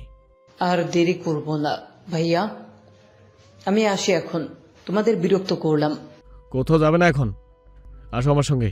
স্পর্শের হাত ধরে গেস্ট রুমে নিয়ে আসে শ্রবণ। ওষুধগুলো বেডসাইড টেবিলের উপর রাখে। রুম থেকে বেরিয়ে এসে এক জগ পানি একটা গ্লাস নিয়ে ফিরে আসে রুমে। জগ গ্লাস রেখে বলে, আজকে রাত থাকো এখানেই, সকালে নাস্তা করলে তারপর যাবে। রাতে কোনো সমস্যা হলে ডাক দিও আমাকে। কোনো কথা ছাড়াই বড় ভাইয়ের গলা জড়িয়ে ধরে। স্পর্শর কণ্ঠস্বর ভারী হয়ে উঠেছে। জড়ানো গলায় বলে, ভাইয়া, তুমি এত কিছু এতগুলো দিন ধরে কিভাবে সহ্য করছো? আমি তো এই অল্প দিনেই পাগল হয়ে যাচ্ছি এভাবে থেকে। আমার কিচ্ছু ভালো লাগছে না, মরে যেতে ইচ্ছে করছে। স্পর্শের কথা শুনে শ্রবণ হাসে, অদ্ভুত সেই হাসি। স্পর্শের পিঠে হাত বুলিয়ে বলে, বাড়িতে ফিরে যাও, বাড়ির সবাই তো তোমাকে ভালোবাসে, ওরা তোমারই বাবা মা। এইভাবে একা একা থেকে কষ্ট পাওয়ার মানেই হয় না। আমি ওই বাড়িতে ফিরে যাব না আর। একা একা থাকা এত সহজ না। একা রয়েছে এখনো 1 মাসও পূর্ণ হয়নি, এখনই এমন কথা বলছো। মনের ভুলে এমন কোনো কাজ করবে না। এত কষ্ট করে থাকার প্রয়োজন নেই, বাড়ি ফিরে যাও। তোমার সঙ্গে তো ওরা কোনো অন্যায় করেনি। অনেকক্ষণ ধরে স্পর্শকে বুঝিয়ে সুঝিয়ে ঘুমাতে বলে নিজের রুমে চলে আসে। দরজা লক করে বিছানার দিকে তাকিয়ে দেখে সোহা ঘুমিয়ে গেছে। এই মেয়ের শুতে দেরি, কিন্তু ঘুমাতে দেরি হয় না। গায়ের টি শার্ট খুলে লাইট অফ করে বিছানায় উঠে শুয়ে পড়ে সোফাকে জড়িয়ে ধরে। গায়ের টি শার্ট খুলে লাইট অফ করে বিছানায় উঠে শুয়ে পড়ে সোহাকে জড়িয়ে ধরে। বদ অভ্যাস হয়ে গেছে সোহাকে জড়িয়ে ধরে ঘুমানোর। শ্রবণের বাহুবন্ধনে আবদ্ধ হয়ে নড়ে চড়ে ওঠে সোহা। শ্রবণের বুকের সঙ্গে মিশে নিশ্চুপ হয়ে যায় আবার। রোজকার মতন আজকেও শ্রবণের ঘুম আগে ভেঙেছে। সোহার বুকের সঙ্গে লেপ্টে ঘুমিয়ে আছে। খোপা করে রাখা চুলগুলো খোপা খুলে এলোমেলো হয়ে গেছে। চুল থেকে শ্যাম্পুর ঘ্রাণ ভেসে আসছে। শ্রবণ হাতের বন্ধন আরো শক্ত করে সোহাকে আরো ভালোভাবে মিশিয়ে নেয় নিজের সঙ্গে। নড়ে চড়ে উঠে সোহা, ঘুম হালকা হয়ে আসে। শ্রবণের বাহুবন্ধন থেকে মুক্ত হওয়ার জন্য শ্রবণের হাত সরিয়ে দেওয়ার চেষ্টা করে। শ্রবণ গম্ভীর স্বরে বলে, কি হয়েছে? চমকে উঠে সোহা। শ্রবণ জেগে আছে, ও তো ভেবেছিল এখনো ঘুমিয়ে আছে। মিনমিন করে বলে, ছাড়ো, ওয়াশরুমে যাব। শ্রবণ ছেড়ে দেয়। সোহা দ্রুত উঠে যায় বিছানা ছেড়ে। শ্রবণ নিজেও শোয়া থেকে উঠে বসে। এক ঘুমে রাত পার হয়ে গেছে। সোহা ফ্রেশ হয়ে এসে রুমের মেন লাইট অন করে ডিম লাইট অফ করে দেয়। শ্রবণ বিছানা ছেড়ে নেমে ওয়াশরুমের দিকে এগিয়ে যায়। সোহা হাত মুখ মুছে মুখে ক্রিম লাগিয়ে চুল ব্রাশ করে বেঁধে নেয়। বিছানা গুছিয়ে জানালা খুলে দিয়ে রুম থেকে বের হয়। শ্রবণ ফ্রেশ হয়ে রুম থেকে বেরিয়ে স্পর্শের রুমে আসে। স্পর্শকে বিছানায় না দেখে ওয়াশরুমের দিকে তাকায়। ওয়াশরুমের দরজা লাগানো দেখে বুঝতে পারে স্পর্শ ওয়াশরুমে রয়েছে। রুম থেকে বেরিয়ে রান্নাঘরে এসে দাঁড়ায়। সোহা ফ্রিজ থেকে কি যেন বের করছে। নাস্তায় কি বানাবি? ভয় পেয়ে লাফিয়ে ওঠে সোহা। মুখ দিয়ে আহ শব্দ বেরিয়ে এসেছে। ঘুরে দাঁড়িয়ে শ্রবণকে দেখে কিছুটা স্বাভাবিক হয়। শ্রবণ বিরক্তিতে কপাল ভ্রু কুঁচকে তাকিয়ে আছে ওর দিকে। বিরক্তি আর রাগী স্বরে বলে, ভয় পাওয়ার মতো কি বলেছি আমি? মাঝে মধ্যে এমন করি যেন আমি ভূত, তোকে ধরে খেতে এসেছি। এতক্ষণ তো কেউ ছিল না এখানে, তুমি হুট করে এসে কথা বলায় ভয় পেয়ে গিয়েছি আমি। এত ভয় কি খেয়ে আসে? কি যেন বলছিলে? নাস্তায় কি বানাবি? কি খাবে? চুলোয় কি? একটায় ডিম সিদ্ধ দিয়েছি, অন্যটায় কফির জন্য পানি। পানি গরম হয়নি? কফি বানিয়ে দে। সোহা কফি বানানোর জন্য মগে পানি ঢালতে ঢালতে বলে। কি খাবে বলে না তো? স্পর্শ কি খাবে? ওকে জিজ্ঞাসা করে আয়। সোহা ঘাড় ঘুরিয়ে শ্রবণের মুখের দিকে তাকায়, দৃষ্টি সরিয়ে নিয়ে মৃদুস্বরে বলে। তুমি জিজ্ঞেস করে আসো। তুই করে আয়। থাক, করতে হবে না। ভাইয়া তো স্যুপ খেতে পছন্দ করে, স্যুপ বানাই, তুমি স্যুপ খাবে? স্পর্শ কি পছন্দ করে তুই জানিস? হ্যাঁ, বাড়িতে যখন ছিলাম তখন তো দেখেছি ভাইয়া কি কি খেত আর কি কি খেত না। আমি কি পছন্দ করি সেটা জানিস? ফট করে ঘাড় ঘুরিয়ে তাকায় সোহা। কথা বলছিস না কেন? তুমি সিদ্ধ ডিম খেতে পছন্দ করো? শুধু ডিম খেয়ে থাকি আমি? না, গরুর মাংস বেশি পছন্দ করো। আর আর বিরিয়ানি, নান রুটি, ইলিশ মাছ ভাজি, আর মসুর ডাল, করলা ভাজি, করলার জুস, স্যুপ, নুডলস, চিংড়ি, আরও অনেক কিছু আছে। হ্যাঁ বল। স- সবগুলোর নাম বলতে হবে? হ্যাঁ। কি মুসিবত, কোন দুঃখে বলতে গেল স্পর্শের পছন্দের খাবারের নাম জানে। কফির মগ এগিয়ে দিয়ে বলে। কফি খাও। তোতলাচ্ছিস কেন এভাবে? স্যুপ খাবে? শ্রবণ কফির মগে চুমুক দিয়ে বলে। কথা ঘুরাচ্ছিস কেন? সোহা কাদো কাদো ফেস বানিয়ে শ্রবণের মুখের দিকে তাকিয়ে থাকে। এভাবে ভয় দেখানোর কি হয়েছে? ও আর স্পর্শ তো ছোট থেকে একসঙ্গে বড় হয়েছে। শ্রবণ কি থেকেছে বাড়িতে একসঙ্গে থাকছে তো মাত্র 1 মাস পেরিয়ে 1 সপ্তাহ। এর মধ্যে ওর পছন্দের সব খাবারের নাম কিভাবে জানবে? শ্রবণ কি বলেছে ওকে? স্যুপ বানা। তুমি খাবে? হ্যাঁ। সোহা চুলা থেকে ডিম নামিয়ে রেখে স্যুপ বানানোর প্রস্তুতি নেয়। শ্রবণ ওর পাশেই দাঁড়িয়ে দাঁড়িয়ে কফি খায় আর তাকিয়ে তাকিয়ে ওকে দেখে যায়। সোহা 3 জনের জন্য টেবিলে নাস্তা সাজায়। শ্রবণ একটা চেয়ার টেনে বসতে বসতে গলা ছেড়ে স্পর্শের নাম ধরে ডাকে। স্পর্শ রুমের ভেতর থেকে সাড়া দিয়ে বলে। হ্যাঁ ভাইয়া, নাস্তা করতে আসো। আসছি। স্পর্শ রুম থেকে বেরিয়ে আসে। শ্রবণ ওর দিকে তাকিয়ে বলে। বসো। হ্যাঁ। শ্রবণের মুখোমুখি হয়ে একটা চেয়ারে বসে স্পর্শ। শ্রবণের পাশে চেয়ারে বসে সোহা। খাওয়া শুরু করো। মাথা নাড়িয়ে পানির গ্লাস হাতে তুলে নেয় স্পর্শ। পানি পান করে একটা ডিম হাতে নেয়। খেতে খেতে মুখ তুলে সামনে বসে থাকা শ্রবণ আর সোহার দিকে তাকায়। দুজনাই মাথা নিচু করে খাচ্ছে। দুজনকে পাশাপাশি বেশ মানায়। স্পর্শর এখন একটু আফসোস হয় না সোহাকে না পাওয়ার জন্যে। ওর চেয়ে শ্রবণের লাইফে সোহাকে বেশি প্রয়োজন ছিল। অন্তত শ্রবণের একাকিত্বটা তো দূর হয়েছে। যেভাবে হোক আর যার কারণেই হোক নিঃসঙ্গ জীবনে কাউকে তো জায়গা দিয়েছে। পরিবার থাকতেও তাদের সঙ্গে যোগাযোগ বন্ধ রেখে একা থাকা যে কতটা কষ্টের সেটা খুব ভালো করেই বুঝতে পারছে স্পর্শ। শ্রবণের জায়গায় যদি ও থাকতো তাহলে এতগুলো বছর সারভাইভই করতে পারতো না। কবেই শেষ হয়ে যেত তার ঠিক নেই। ওর বড় ভাই আসলে একজন অদ্ভুত কঠিন আর শক্ত হৃদয়ের মানুষ, নয়তো এভাবে বেঁচে থাকতে পারতো না। শ্রবণ মুখ তুলে তাকাতে স্পর্শ বাটির দিকে তাকিয়ে স্যুপ খাওয়ায় মনোযোগী হয়। জীবনে রান্নাঘরে উকি না দেওয়া বোকাশোকা সোহাও রান্না শিখে গেছে হাজবেন্ডের জন্য। আনমনে মুচকি হাসে স্পর্শ। সোহাও ভালো আছে, ওর ভাইও ভালো আছে। সারা জীবন ভালো থাকুক দুজনে একে অপরের সঙ্গে। স্পর্শ খাওয়া শেষ করে ওষুধ খেয়ে সোফায় বসে পড়ে বড় ভাইয়ের পাশে। রাতে জ্বর নেমে যাওয়ার পর এখনো আর আসেনি, না আসলেই ভালো। সোহা বেডরুমে চলে গেছে টেবিল গুছিয়ে রেখে। মাজেদা আন্টি 2 দিন আসবেন না, উনি গ্রামের বাড়িতে গেছেন। স্পর্শ, বলো ভাইয়া। হোস্টেলে না থেকে বাড়ি ফিরে যাও। না ভাইয়া, পাগলামি করো না। আমার বাড়িতে যেতে ইচ্ছে করে না। সিয়াম তো বাড়িতেই আছে, দাদা ভাই আছে, ওদের সঙ্গে থাকবে, কথা বলবে। একা একা ওখানে কেন কষ্ট করে থাকবে? তুমিও তো থাকছো। শ্রবণ মুচকি হেসে বলে। আমার অভ্যাস হয়ে গেছে একা থাকতে থাকতে, বরং এখন বেশি মানুষের সঙ্গে থাকতে পারি না আমি। তোমার তো একা থাকার অভ্যাস নেই। আমি যা বলছি শোনো, হোস্টেল থেকে বাড়িতে শিফট করে যাও। ভাইয়া, বাড়িতে যাও। ওদের চেহারাও দেখতে ইচ্ছে করে না আমার। সবগুলো শয়তানের কারখানা। তুমি ওজা হয়ে ফিরে যাও শয়তান তাড়ানোর জন্য। স্পর্শ শ্রবণের মুখের দিকে তাকিয়ে থাকে। বড় ভাইয়ের মুখের উপর বারবার নাও করতে পারছে না। ভাইয়া, না গেলে হয় না। হুম, আমার ইচ্ছে করছে না। ইচ্ছে করা। কিভাবে? হোস্টেলে যাবে, ব্যাগ প্যাক করে তারপর বাড়ি চলে যাবে। ভাইয়া, তুমি কি আমার সঙ্গে মজা করছো? আমি মজা করি? না। তাহলে করছি না। তুমি অসুস্থ হয়ে পড়ছিলে মেন্টাল প্রেশারের কারণে। এইভাবে একা একা থাকলে আরো বেশি অসুস্থ হয়ে পড়বে। স্পর্শ চুপ করে থাকে। শ্রবণ তাকিয়ে থাকে ওর মুখের দিকে। স্পর্শের ফর্সা চেহারা মলিন শুকনো, চোখ দুটো গর্তের মধ্যে ঢুকে গেছে, শুকিয়েও গেছে অনেক। এভাবে থাকলে এই ছেলে অল্প দিনেই মরবে। রাতে যে অবস্থায় এসেছিল সেই হিসেবে এখন অনেকটা সুস্থ হয়ে উঠেছে। একা একা হোস্টেলে থাকলে আবারও অসুস্থ হয়ে পড়বে। 10টার পর ফ্ল্যাট থেকে বেরিয়ে গেছে স্পর্শ। শ্রবণ তৈরি হচ্ছে বাইরে বের হওয়ার জন্য। সোহা ওয়াশরুম থেকে বেরিয়ে আসে, শ্রবণকে বেরিয়ে যেতে দেখে পিছু ডেকে ওঠে। শ্রবণ ঘুরে দাঁড়িয়ে বলে, কি হয়েছে? আমার একটা জিনিস লাগবে। কি? সোহা চুপ করে থাকে। শ্রবণ ধমক দিয়ে বলে, কথা বলিস না কেন? কি লাগবে? একটু দাঁড়াও। সোহা ফোন হাতে নিয়ে মেসেজ করে লিখে পাঠায় শ্রবণের ফোনে। মেসেজে লিখে দিয়েছি। শ্রবণ বিরক্তি নিয়ে সোহার দিকে তাকিয়ে থেকে পকেট থেকে ফোন বের করে মেসেজ চেক করে। লেখাটা পড়ে কিছুক্ষণ তাকিয়ে থাকে ফোনের স্ক্রিনের দিকে। কিসের নাম এটা? এটা কি? ফার্মাসিতে আর শপিং মলে পেয়ে যাবে। শ্রবণ ভ্রুকুচকে তাকিয়ে থেকে গুগলে সার্চ দেয় নামটা লিখে। যখন জানতে পারে সোহা কি নিয়ে আসতে বলেছে তখন শরীর ঝাঁকি দিয়ে ওঠে, নাক মুখ কুচকে বলে, এই বালছাল আমি নিয়ে আসতে পারবো না। প্লিজ এনে দাও, লাগবে আমার। পারবো না আমি, প্লিজ। পারবো না। I am sorry. উল্টো ঘুরে হাঁটা ধরে শ্রবণ। সোহা দ্রুত পায়ে এগিয়ে শ্রবণের হাত টেনে ধরে। শ্রবণ ঘুরে তাকাতে সোহা শুকনো ঢোক গিলে বলে, এমন কেন করছো? এনে দাও না। পারবো না আমি, অন্য কোনোভাবে চালিয়ে নে। কিভাবে কি করব? প্লিজ দাও না এনে। বাড়ি থেকে নিয়ে আসলে না কেন? বলেছিলাম না প্রয়োজনের সব কিছু নিয়ে আসতে। মনে ছিল না, প্লিজ এনে দাও। তুই চল আমার সঙ্গে, তুই নিয়ে আসবি।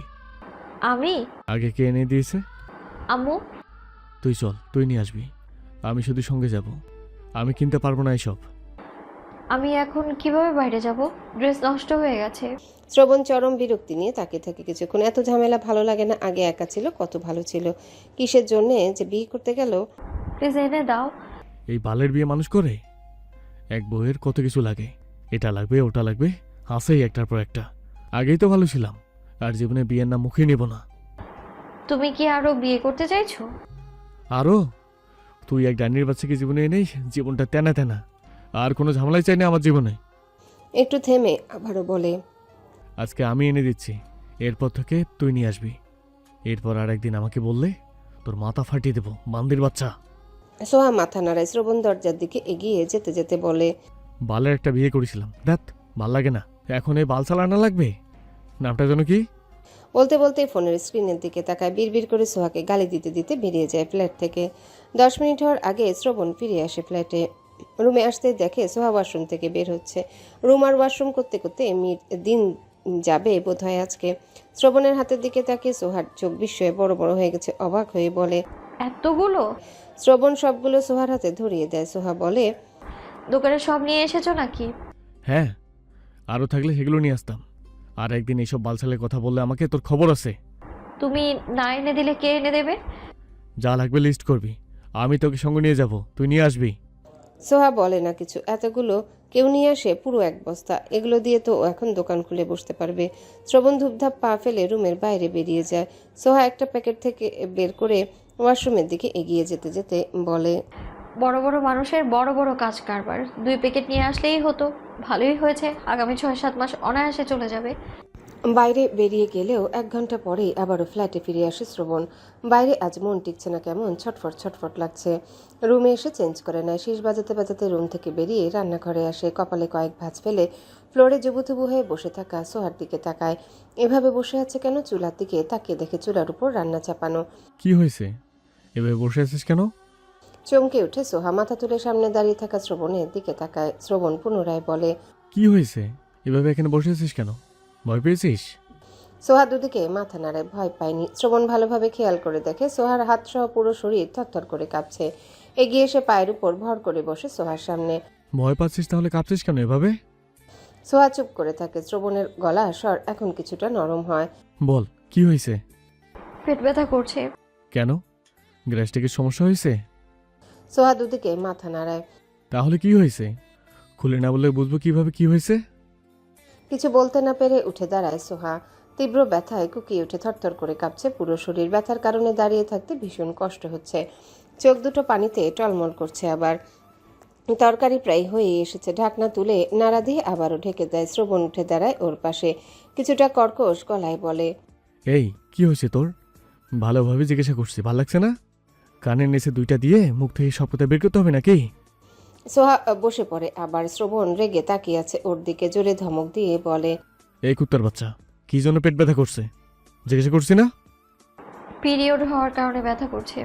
কথাগুলো বলেই আবারও মুখ নামিয়ে নেয় সোহা। শ্রবণ তাকিয়ে রইল ওর দিকে। ওর মাথা থেকে তো বেরিয়ে গিয়েছিল ব্যাপারটা। এইভাবে ঠকঠক করে কাঁপছে, আবার রান্নাও করছে। সোহার সামনে বসে বলে, পেট ব্যথা নিয়ে কান্না করিস কেন? রান্না না করলে দুপুরে কি খাবে? রুমে যা। রান্না শেষ হোক। আমি যেতে বলেছি, যা। রান্না করতে হবে না, কি খাবে? অর্ডার করে দিব। সোহা বসা থেকে উঠে দাঁড়ায়। শ্রবণ তাকে দেখে ওকে। সোহার শরীর থরথর করে কাঁপছে, সামনের দিকে ঝুঁকে আছে কিছুটা। এইসব কি করবি? ফ্রিজে তুলে রাখি, নয়তো নষ্ট হয়ে যাবে। শ্রবণ উঠে দাঁড়িয়ে নিজেই ফ্রিজে তুলে রাখে সব। সোহা চুলা বন্ধ করে দেয়। শ্রবণ ওর হাত ধরে বলে, আর কিচ্ছু করতে হবে না, পরে করবি সব, এখন চল। হাঁটতে গিয়েও হাঁটতে পারছে না সোহা, ব্যথায় কুকড়ে যাচ্ছে। ওর অবস্থা দেখে শ্রবণ ওকে পাজা কোলে তুলে নেয়। হক চকিয়ে যায় সোহা। তাড়াহুড়ো করে বলে, কি করছো? শ্রবণ বলে না কিছু। রুমে এসে সোহাকে বিছানায় শুইয়ে দেয়। কিছুক্ষণ স্থির হয়ে দাঁড়িয়ে থাকে। সোহা তাকিয়ে থাকে ওর দিকে, কি ভাবছে বোঝার চেষ্টা করে। শ্রবণ ঘুরে দাঁড়িয়ে বলে, প্রত্যেকবার এমন ব্যথা করে? সোহা দুদিকে মাথা নাড়িয়ে বলে, অনেক আগে 2-3 বার এমন হয়েছিল, আজকে আবার হয়েছে। ঠিক হবে কি করলে? আম্মু কি যেন একটা ঔষধ এনে দিয়েছিল, নাম কি? মনে নেই। কোন বাল মনে থেকে তোর? সোহা চুপ করে থাকে, ব্যথায় জড়সড় হয়ে গুটিয়ে শুয়ে আছে। রুম থেকে বেরিয়ে যেতে যেতে বলে, আসছি আমি, চুপচাপ শুয়ে থাক। শ্রবণ চলে যেতে সোহা উপর হয়ে শোয়, হাঁটু ভাঁজ করে। গলা ছেড়ে কাঁদতে ইচ্ছা করছে। শ্রবণের ভয়ে চিনচিনে পেট ব্যথা নিয়ে রান্না করতে গিয়েছিল। রান্না করতে করতে ব্যথা বেড়ে সহ্য ক্ষমতা ছাড়িয়ে গেছে। শ্রবণ ফিরে এসে খাবার না পেয়ে যদি ওকে ধরে উত্তম মাধ্যম দেয় সেই ভয়ে রান্না করতে গিয়েছিল। কিন্তু ওই বদরাগী দয়ামাহীন ছেলের মনে তো আজ ওর জন্য একটু হলেও দয়ামায়া জন্মেছে দেখা যায়। অল্প কিছুক্ষণ পরে শ্রবণ ফিরে আসে ফ্ল্যাটে। গ্লাসে পানি ঢেলে একটা ট্যাবলেট বের করে বিছানার পাশে দাঁড়িয়ে বলে, উঠে এটা খা, ব্যথা ঠিক হয়ে যাবে। সোহা সোজা হয়ে উঠে বসে। দ্রুত ট্যাবলেটটা খেয়ে আবারও শুয়ে পড়ে। শ্রবণ গ্লাসটা রেখে রুম থেকে বের হতে হতে বিড়বিড় করে বলে, মেয়ে মানুষ জীবনে রাখা অনেকটা ঝামেলার প্যারা। পুরুষ মানুষ বিয়ে করতে কেন পাগল হয় বুঝি না। সন্ধ্যার পরপর চৌধুরী বাড়ির কলিং বেল বেজে ওঠে। মেয়েড এগিয়ে এসে দরজা খুলে দিয়ে অবাক হয়ে তাকিয়ে থাকে। স্পর্শ বিরক্ত হয়ে বলে, ভেতরে যেতে দেবেন নাকি এইভাবেই দাঁড়িয়ে থাকবেন মূর্তির মতো? মেয়েড দ্রুত রাস্তা ছেড়ে দাঁড়ায়। স্পর্শ কাঁধে ব্যাগ আর দুই হাতে দুটো সুটকেস নিয়ে ভেতরে প্রবেশ করে। তনিমা চৌধুরী সোফায় বসেছিলেন। ছেলেকে ফিরে আসতে দেখে খুশিতে ওনার চোখ দুটো চকচক করে ওঠে। দ্রুত সোফা ছেড়ে এগিয়ে আসেন ছেলের দিকে। ছেলেকে জড়িয়ে ধরার জন্য উদ্যত হতে স্পর্শ ভীষণ বিরক্তি নিয়ে চিবিয়ে চিবিয়ে বলে, দূরে থাকবেন আমার কাছ থেকে, আদিক্ষেতা দেখাতে আসবেন না কেউ। তনিমা চৌধুরী ছেলেকে দেখে যতটা না খুশি হয়েছিলেন, ছেলের কথা শুনে তার চেয়েও বেশি কষ্ট পেয়েছেন। স্পর্শ না থামে নিজের রুমের দিকে এগিয়ে যায়। পেছন থেকে ছলছল নয়নে তাকিয়ে রইলেন তনিমা চৌধুরী। সিয়াম সিঁড়ি বেয়ে নিচে নামার সময় মেজো ভাইকে দেখে খুশি হয়ে যায়। দ্রুত পায়ে এগিয়ে এসে জড়িয়ে ধরে খুশি হয়ে বলে, ভাইয়া তুমি ফিরে এসেছো, আমার অনেক আনন্দ হচ্ছে। আমার তো বিশ্বাসই হচ্ছে না যে তুমি ফিরে এসেছো। আসলাম ফিরে। তোমার শরীর কেমন এখন? জ্বর ঠিক হয়েছে? দাদা ভাই কোথায়? রুমই আছে। একটা সুটকেস নিয়ে আয় আমার রুমে। চলো। করিডোরে আসতেই বাবার সঙ্গে দেখা হয় স্পর্শর। বাবাকে দেখেও না দেখার ভান করে নিজের রুমের দিকে আগায়। শামীম রেজা চৌধুরীর ছেলেকে পিছু ডেকে এগিয়ে আসতে আসতে বলেন, কেমন আছো স্পর্শ? স্পর্শ উত্তর দেয় না। দ্রুত পায়ে নিজের রুমের ভেতর ঢুকে যায়। সিয়াম ভেতরে প্রবেশ করতে দরজা লাগিয়ে দেয় ভেতর থেকে। শামীম রেজা চৌধুরী বন্ধ দরজার দিকে তাকিয়ে রইলেন।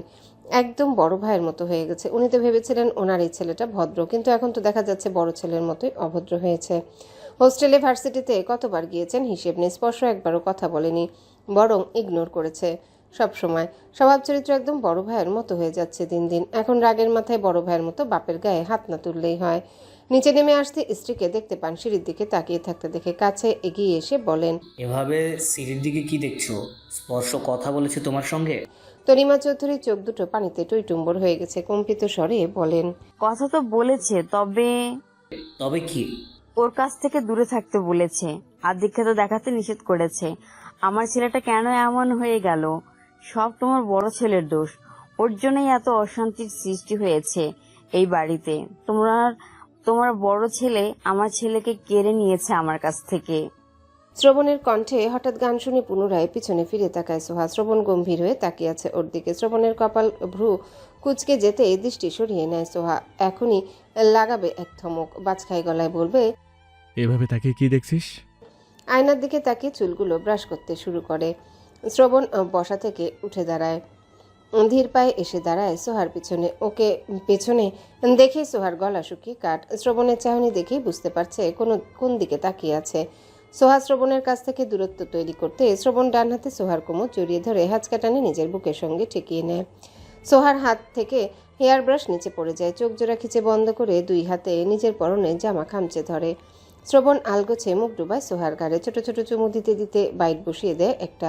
সোহা ছটফটিয়ে ওঠে। ও এতদিনে বুঝতে পেরে গেছে শ্রবণের দুর্বলতা কোথায়। ওর ঘাড় উন্মুক্ত দেখলে শ্রবণ মুখ ডুবিয়ে দেয় সময় অসময়।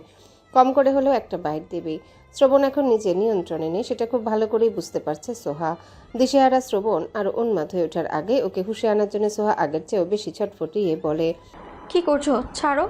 শ্রবণ ছাড়ে না, হাতের বাঁধন আরও গাঢ় করে। ঘাড়ে মুখ ঘষে নেশালো গলায় বলে। নো সারাসারি। সোহা নড়াচড়া আরও বাড়িয়ে দিলে শ্রবণ ঘাট থেকে মুখ তুলে রাগী গলায় বলে। দেবো কানে নিছে একটা, কাজের সময় শুধু ডিস্টার্ব। চুপচাপ থাক, ডিস্টার্ব করবি না আমাকে। সোহার নড়াচড়া বন্ধ হয়ে যায়। ও কাজের সময় ডিস্টার্ব করছে নাকি শ্রবণ ওর কাজের সময় এসে ওকে ডিস্টার্ব করছে?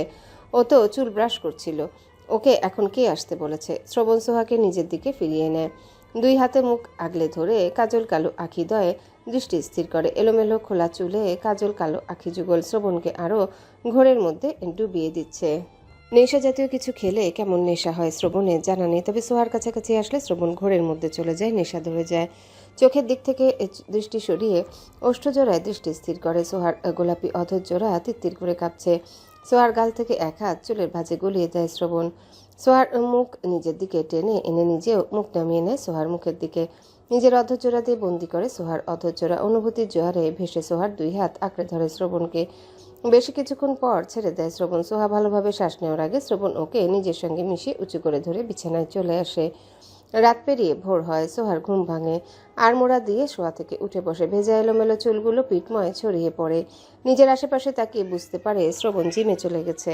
মাঝখানে অনেকগুলো দিন পেরিয়ে গেছে, কিন্তু দুজনের মধ্যকার সম্পর্ক এখনো আগের মতোই আছে। না আগের চেয়ে ভালো হয়েছে আর না আগের চেয়ে খারাপ হয়েছে, সে একই জায়গায় স্থির হয়ে আছে। বিছানা ছেড়ে নেমে বিছানা গুছিয়ে রাখে। সারা শরীর ব্যথা হয়ে গেছে, ঘুম ঘুম ভাব দূর হয়নি এখনো। আরও কয়েক ঘন্টা ঘুমাতে পারলে ভালো লাগতো। ভার্সিটিতে যেতে হবে, তাই ঘুমানোর চিন্তা বাদ দিয়ে ফ্রেশ হতে যায়। মাঝে দানটি এসে নাস্তা তৈরি করছে বোধহয়। এলোমেলো চুলগুলো হাত দিয়ে গুছিয়ে খোপা করে নেয়। ফ্রেশ হয়ে এসে শুকিয়ে নেবে। জিম থেকে ফিরে আসে শ্রবণ। টাওয়েল হাতে নিয়ে ওয়াশরুমের দিকে এগিয়ে যেতে যেতে সোহার উদ্দেশ্যে গম্ভীর স্বরে বলে। আগে দিনে 2 বার গোসল করতাম, কিন্তু এখন তোর জন্য আমাকে 3 বার গোসল করতে হয়। কথাগুলো বলতে বলতে ওয়াশরুমের ভেতরে ঢুকে দরজা লাগিয়ে দেয়। সোহা ওয়াশরুমের বন্ধ দরজার দিকে তাকিয়ে রইল হা করে। এসব কি বলে গেল? ওর জন্য 3 বার গোসল করতে হয়? ওর জন্যে বচ্চাত বেটা। সোহা বিড়বিড় করে বকা দেয় শ্রবণকে। শব্দ করে দেওয়ার মতো সাহস তো ওর নেই, তাই দুধের স্বাদ ঘোলে মেটায়। হিজাব বাঁধতে বাঁধতে সোহা নজর আটকায় নিজের দুই চোখের দিকে। এখনও কাজল লেগে আছে চোখে। গত রাতে শ্রবণের গাওয়া গানের লিরিক্সগুলোর কথা মনে পড়ে। তার পরের ঘটনাও মনে পড়ে। লজ্জায় নিজের দিকে নিজে দৃষ্টি সরিয়ে নেয়। গত রাতে ওর এলোমেলো চুলার কাজল কালো চোখ জোড়া দেখে কি শ্রবণ গালের লিরিক্সগুলো গেয়েছিল? সোহা তো এটা ভেবেই দেখেনি। শ্রবণ মুখে গান শুনে ওর দিকে তাকিয়েছিল, কারণ শ্রবণ দারুণ গান গায় সেজন্যেই। কয়েকদিন আগে সোহার কিছু স্কিন কেয়ারের প্রোডাক্ট এনে দিয়েছিল শ্রবণ, সেগুলোর সঙ্গে একটা কাজলও এনেছিল। গতকাল হুট করেই কাজল দেওয়ার শখ জেগেছিল। চুল ব্রাশ করতে গিয়ে কোনো কিছু না ভেবেই কাজল পরেও ফেলে দুই চোখে। তার একটু পরে শ্রবণ স্টাডি রুম থেকে বেডরুমে আসে, আর তারপর যা হওয়ার তা তো হয়েই গেছে। গোসল সেরে বেরিয়ে আসে শ্রবণ। সোহার দিকে তাকিয়ে রসকসীন গলায় বলে। এভাবে এখন সঙ্গের মতো দাঁড়িয়েছিস কেন? রেডি হয়ে নে। শ্রবণের কথা শুনে দ্রুত হিজাব বাঁধতে শুরু করে সোহা। শ্রবণ কাবার থেকে প্যান্ট বের করে পড়তে শুরু করে। সোহা ঘাড় ঘুরিয়ে তাকায় ওর দিকে। জিম করা পেটা দেহ, মাসেলগুলো ফুলে ফেপে গেছে। গোসল করার কারণে ফর্সা দেহখানা চকচক করছে আরও। শক্ত ভারী শরীর নিয়ে শেষ রাত পর্যন্ত ওর বুকের উপর ঘুমিয়েছে, এখনো শরীর ব্যথা করছে। শ্রবণ ফট করে সোহার দিকে তাকায়। সঙ্গে সঙ্গে দৃষ্টি সরিয়ে নেয় সোহা। চুরি করে না দেখে সরাসরি দেখ, তোরে তো জামাই। আরও দেখবি? ড্রেস খুলবো? খুললে সব ভালোভাবে দেখতে পারবি। সোহার এক সেকেন্ডও দাঁড়ায় না, দ্রুত পায়ে রুম থেকে বেরিয়ে যায়। শ্রবণ গলার স্বর বাড়িয়ে বলে। নাস্তা রেডি কর।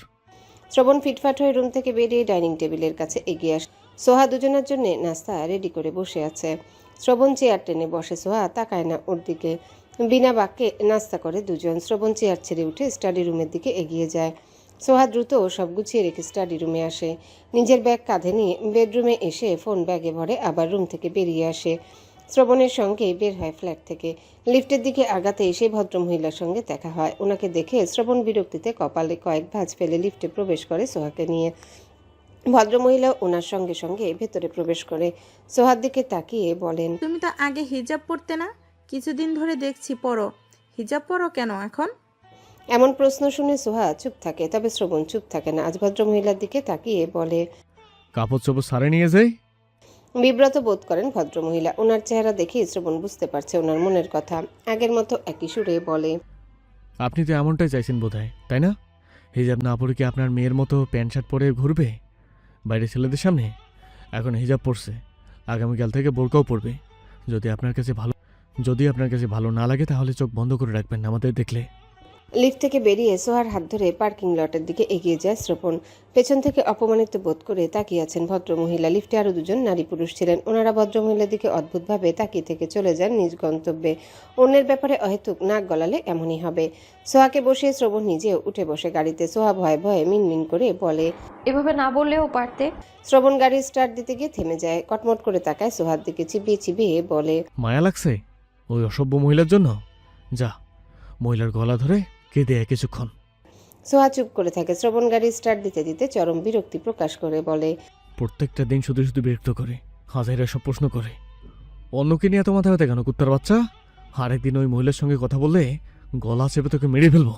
সোহা এবারেও চুপ করে থাকে। এখনো যাই বলবে তাতে শ্রবণের রাগ আরো বাড়বে, বই কমবে না। তাই চুপ থাকাই ভালো। শ্রবণ রাগে গজগজ করতে করতে গাড়ি নিয়ে বেরিয়ে যায় ভার্সিটির উদ্দেশ্যে। সন্ধ্যার পরপরই ফ্ল্যাটে ফেরে শ্রবণ। সোহা বিছানার উপর বসেছিল। ওকে ফিরে আসতে দেখে দ্রুত ওড়না দিয়ে মাথা ঢেকে নেয় শরীরসহ। শ্রবণ সোহার কর্মকাণ্ড দেখে ওর সামনে দাঁড়িয়ে থাকে কিছুক্ষণ। ওকে এভাবে দাঁড়িয়ে আর ওর দিকে তাকিয়ে থাকতে দেখে সোহা শুকনো ঢোক গেলে বিছানা ছেড়ে নেমে দাঁড়ায়। কিছু কি করেছে আজ? না, কিছু ভুল করেনি। তাহলে এভাবে তাকিয়ে আছে কেন?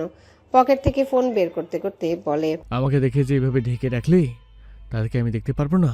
আল্লাহ তাআলা কি আমাকে হাত দেয়নি? এই বালের ওনা সরতে আমার কি এমন সময় লাগে বা পরিশ্রম করতে হবে? সোহা কিছু বলতে চাইলেও বলার মতো কিছুই খুঁজে পেল না। শ্রবণ যে ওর ভাবনা বুঝতে পেরে গেছে এটা তো সোহা নিজেই বুঝতে পারেনি। যেমন রাগী বদমেজাজি খচ্চর, তেমন চালাক চতুর ধূর্ত। পকেট থেকে একজোড়া চুড়ি বের করে সোহার দিকে এগিয়ে দিয়ে বলে, ওই দুটো খুলে এই দুটো পর। সোহা হাত বাড়িয়ে চুড়ি জোড়া হাতে নেয়। আজকের চুড়ি জোড়া গোল্ডেন কালার, ডিজাইন সুন্দর। সোহা খুশি হয়ে শ্রবণের দিকে তাকাতে শ্রবণ একজোড়া নুপুর এগিয়ে দেয়। সোহার চেহারা এবার আনন্দে ঝলমলিয়ে ওঠে। আগের চেয়েও শতগুণ খুশি হয়ে নুপুর জোড়া হাতে নেয়। শ্রবণ শার্টের বোতাম খুলতে খুলতে সোহার হাস্যোজ্জ্বল মুখের দিকে তাকিয়ে থাকে। সোহা উল্টে পাল্টে নুপুর আর চুড়ি জোড়া দেখছে। খুশিতে চকচক করছে চোখ জোড়া। শার্ট খুলে বিছানার উপর রাখে শ্রবণ। হাত বাড়িয়ে সোহার হাত ধরে আগের স্টোনের চুড়ি খুলে আজকের আনা নতুন চুড়ি পরিয়ে দেয়। আগের চেয়েও কয়েকগুণ বেশি সুন্দর লাগছে হাতটা। ডান হাত থেকে চুড়ি আর নুপুর জোড়া নিয়ে বিছানার উপর রেখে হাতের চুড়িটা খুলে নতুনটা পরিয়ে দেয়। ফর্সা হাতে গোল্ডেন কালার চুড়ি জোড়া জলজল করছে। ঘুরে ওয়াশরুমের দিকে এগিয়ে যেতে যেতে বলে, নপুর জোড়া পর।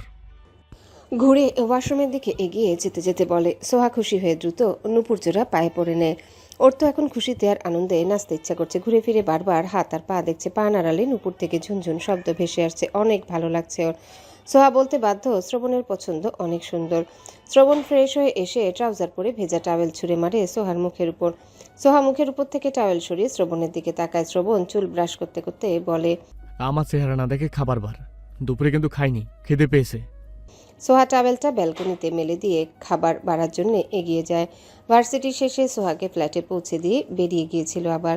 শ্রবণ এগিয়ে এসে চেয়ার টেনে বসে খাবার খাওয়ার জন্য। সোহাও বসে পড়ে খাবার খেতে। শ্রবণ এখন খেয়ে রুমে চলে গেলে আর কোনোভাবেই ডাইনিং টেবিলের কাছে আসবে না। তখন সোহাকে একা একা খেতে হবে।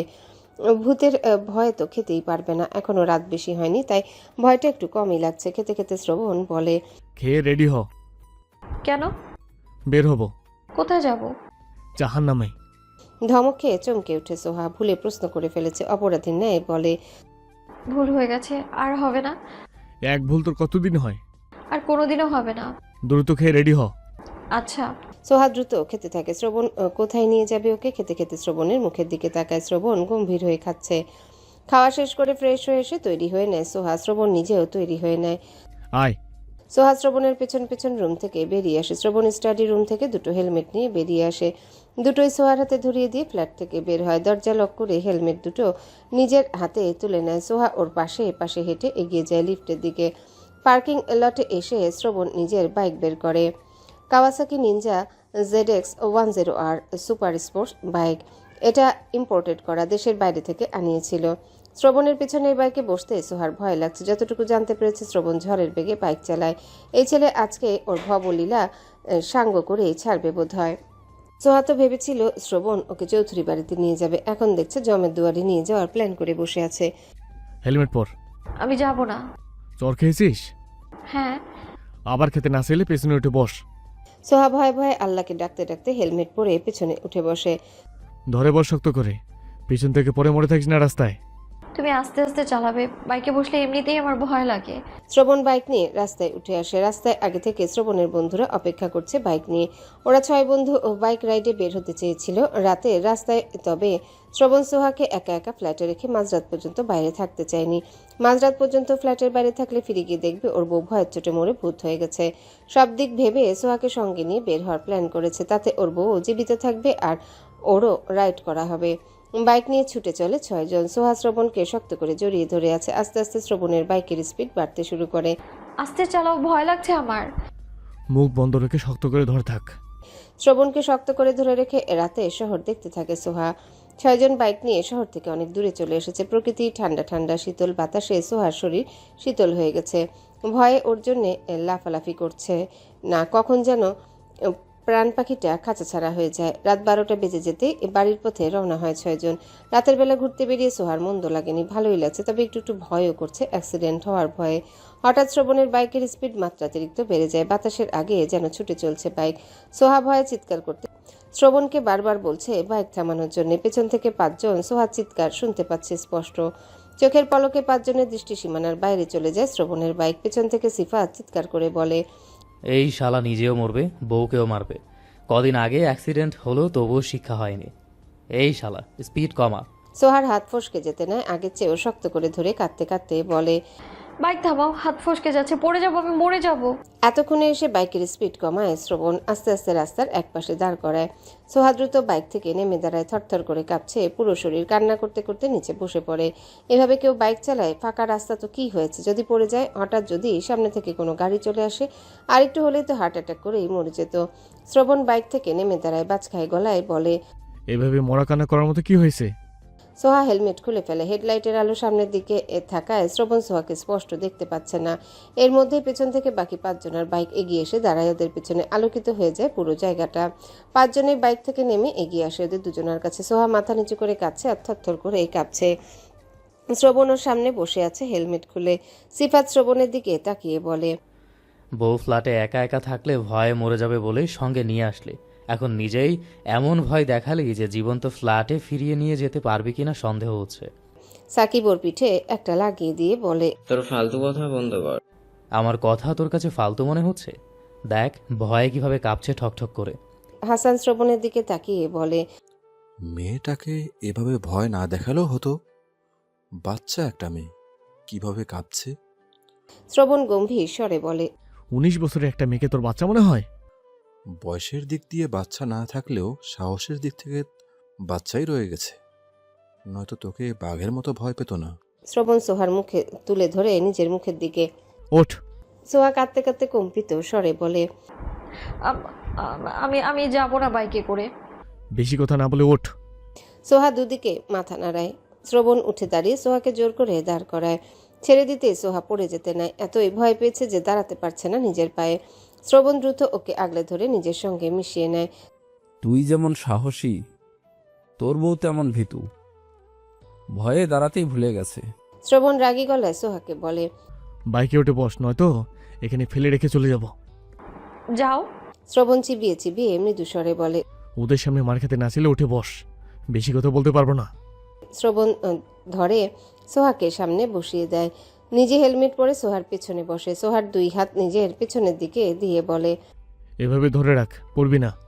সোহা শ্রবণের বুকে মুখ গুজে উল্টো ফিরে শ্রবণকে জড়িয়ে ধরে বসে রইল। শ্রবণ বাইক স্টার্ট দিতে দিতে বলে, বাড়িতে যাওয়ার ইচ্ছা আছে নাকি নাকি এখানে দাঁড়িয়ে থাকবে সবাই? শ্রবণের কথা শুনে সবাই যার যার বাইকে উঠে বসে। শ্রবণ বাইক নিয়ে ছুটে চলে। আগের মতো একই স্পিডে শো শো শব্দ তুলে ছুটে চলে বাইক। সোহা শ্রবণের বুকে মুখ গুজে চোখ বন্ধ করে সর্বশক্তি দিয়ে ওকে আঁকড়ে ধরে থাকে। এই যাত্রায় জানে বেঁচে ফিরতে পারলে বাকি জীবনে শ্রবণের বাইকে উঠবে না, কোনোদিনও না। সোহা শ্রবণের বুকে মুখ গুজে চার হাত পা দিয়ে ওকে আঁকড়ে ধরে আছে। শ্রবণের বাইকের স্পিড আগের মতোই রয়েছে, এখনো ঝড়ের বেগে ছুটে চলেছে। সোহার যান যায় যায় অবস্থা, বুকে মুখ গুজে রেখেই বলে, ভয় লাগে, স্পিড কমাও। শক্ত করে ধরে রাখ, ভয় লাগছে আমার। আমি আসি। সোহা কথা বাড়ায় না, আর খুব ভালো করে বুঝতে পারছে শ্রবণ বাইকের স্পিড কমাবে না, আগের চেয়েও আরও শক্ত করে আঁকড়ে ধরে। ফ্ল্যাটের কাছাকাছি আসতেই বাইকের স্পিড কমে। যখন স্পিড একদম কমে যায় তখন বুক থেকে মুখ তুলে আশেপাশে নজর বুলায়। সোহা চলে এসেছে। বিল্ডিংয়ে সিকিউরিটি ওদের দুজনার দিকে তাকিয়ে থাকতে থাকতেই বাইক বেসমেন্টে এসে পৌঁছায়। সোহা 2 পা নামিয়ে নেয়। এতক্ষণ 2 পা দিয়ে শ্রবণের কোমর পেঁচিয়ে ধরেছিল, এমনভাবে বসেছিল যে মনে হচ্ছিল বাইককে নয় শ্রবণের কোলেই বসেছিল, 4 হাত পা দিয়ে পেঁচিয়ে ধরে। শ্রবণকে ছেড়ে দিলেও বাইক থেকে নামতে পারছে না। আগে শ্রবণকে নামতে হবে, তারপরেই ও নামতে পারবে। নাম। কিভাবে নামবো? আগে তুমি নামো। শ্রবণ বাইক থেকে নেমে দাঁড়ায়, 2 হাতে সোহাকে আগলে ধরে বাইক থেকে নামিয়ে দেয়। ছেড়ে দিতে ঠাস করে আছড়ে পড়ে নিচে। কিয়ৎক্ষণের জন্য ওর দিকে তাকিয়ে রইল শ্রবণ। সোহা নিজেও হা হয়ে গেছে এভাবে পড়ে গিয়ে। শ্রবণ গালি দিয়ে হেলমেট খুলে বাইক জায়গা মতো রেখে ঢেকে রাখে। হেলমেট দুটো এক হাতে নেয়। সোহার দিকে তাকিয়ে রাগী স্বরে বলে, উঠবি নাকি এখানে এইভাবে বসে থাকবি? সোহা উঠে দাঁড়ায়, হাত পা এখনো কাঁপছে, এমন ভয় দেখিয়েছে যে এখনো স্বাভাবিক হতে পারছে না। শ্রবণ সোহার পিছনে দাঁড়িয়ে কিছুটা ঝুঁকে কর্কশ স্বরে বলে, গলা ধর শক্ত করে। সোহা শক্ত করে জড়িয়ে ধরে শ্রবণের গলা। শ্রবণ এক হাতেই সোহাকে পাজা কোলে তুলে নেয়। সোহা ভয় পেতে আরো শক্ত করে ধরে। শ্রবণ ওকে কোলে নিয়ে ধূপধাপ পা ফেলে লিফটের দিকে আগায়। সোহা শ্রবণের মুখের দিকে তাকিয়ে আছে। শ্রবণের চোখ মুখ বরাবরের মতোই গম্ভীর আর রাগী রাগী হয়ে আছে। লিফটে উঠে এখন আর বাটন চাপতে পারছে না শ্রবণ, 2 হাত বন্ধ। সোহার মুখের দিকে তাকিয়ে ধমক দিয়ে বলে, বাটন চাপ। সোহা দ্রুত গলা থেকে এক হাত সরিয়ে বাটন চাপে, তারপর আবারও জড়িয়ে ধরে শ্রবণের গলা। আরে এত ভয় কি খেয়ে আসে? এত জোরে কেউ বাইক চালায়? আগামীকাল আবার তোকে নিয়ে রাইডে বের হব। সোহা চমকে উঠে শ্রবণের কথা শুনে দ্রুত দুদিকে মাথা নেড়ে বলে, আমি আর জীবনেও তোমার বাইকে উঠবো না। আজকে একটু জন্য জানে বেঁচে ফিরেছি। এই শয়তানের বাচ্চা, আমার বাইকে না উঠলে কোন ব্যাটার বাইকে উঠবি? অন্য ছেলের বাইকে কেন উঠবো? তোর মা যে কারণে অন্য পুরুষদের বিছনায় যেত। সোহা ফ্যালফ্যাল করে শ্রবণের মুখের দিকে তাকিয়ে রইল। চোখ জোড়া পানিতে টইটুম্বর হয়ে গেছে। বুকের ভেতর চাপা কষ্ট ও পাহাড় সম হয়ে ওঠে। তাকিয়ে থাকতে থাকতে চোখ থেকে পানি গড়িয়ে পড়তে শুরু করে। শ্রবণ ফ্ল্যাটের দরজার সামনে এসে দাঁড়ায়। সোহাকে কোল থেকে নামিয়ে বাম হাতে দিয়ে ধরে রেখে পকেটে হাতড়ে চাবি বের করে দরজা খুলে ভেতরে প্রবেশ করে। সোহা নিজেকে স্বাভাবিক করার চেষ্টা করে আস্তে আস্তে হেঁটে রুমের দিকে এগিয়ে যায় শ্রবণকে রেখে। শ্রবণ দরজা লাগিয়ে হেলমেট দুটো স্টাডি রুমে রেখে বেডরুমে আসে। সোহা বিছানায় বসে আছে, চোখের পানি মুছছে একটু পরপর। শ্রবণ কিছু না বলে চেঞ্জ করে ফ্রেশ হয়ে আসে। সোহার দিকে তাকিয়ে বলে, নাটক বন্ধ করে ফ্রেশ হয়ে এসে ঘুমা। সোহা বিছানা ছেড়ে নেমে ধীর পায়ে হেঁটে ওয়াশরুমে প্রবেশ করে। দরজা লাগিয়ে দিয়ে ফুপিয়ে কেঁদে ওঠে। জোরে কান্না বের হতে নিলে 2 হাতে মুখ চেপে ধরে। এতদিন ধরে ধামাচাপা দিয়ে রাখা যন্ত্রণাগুলো আবারও জেগে ওঠে।